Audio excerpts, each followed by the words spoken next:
Henry Fielding was an English novelist and dramatist born on April 22, 1707 in Somerset, England.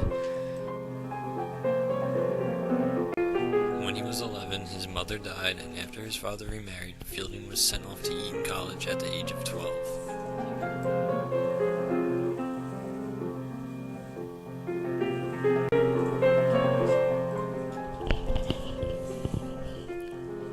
After 5 years at Eton College, Fielding received encouragement from his cousin, Lady Marie Wortley Montagu, and he began his literary career in London.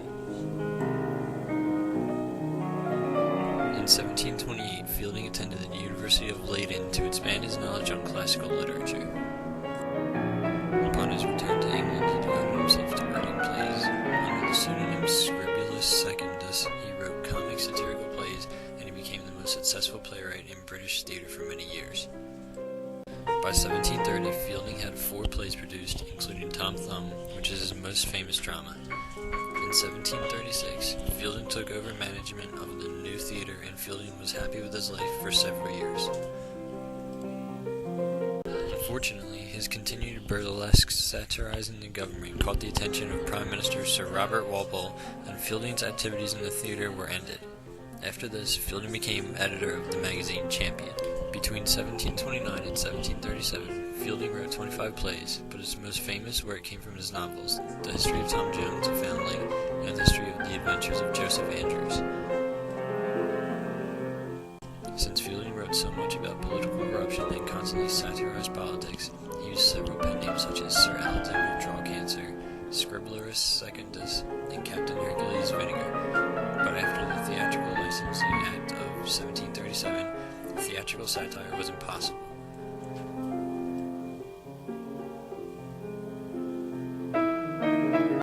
It wasn't until 1740 when Samuel Richardson published Pamela, a wildly controversial novel at the time.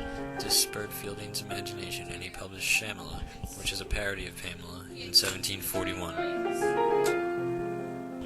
Later, he published the multi-volume Miscellanies, which spoke about the Whig Party and the criminal law system, along with other things. Edward Gibbon was an English historian and Member of Parliament, born on April 27, 1737, in Surrey, England.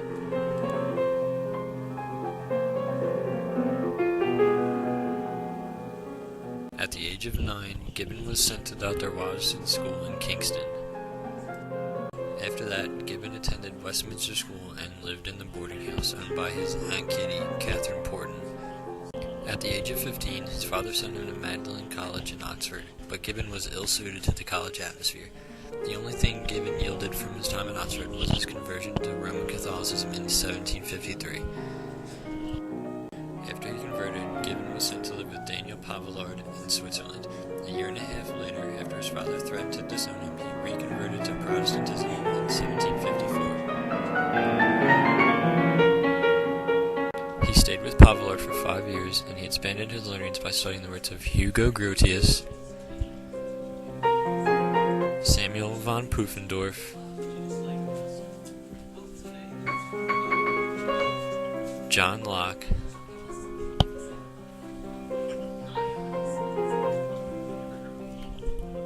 Pierre Bayle,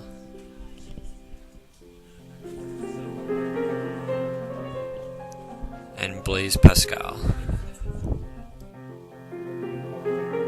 Gibbon published his first book, Essai sur l'étude de la littérature, in 1761. In 1763, he embarked on a grand tour of continental Europe, which included a stop to Rome. It was here that Gibbon conceived the idea of writing a history of the Roman Empire.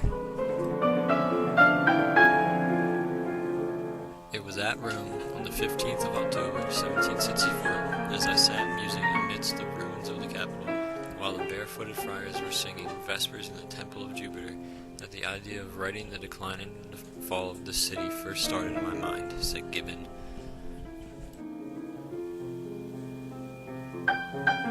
Gibbon's second work was the Memoires littéraires de la Grande Bretagne.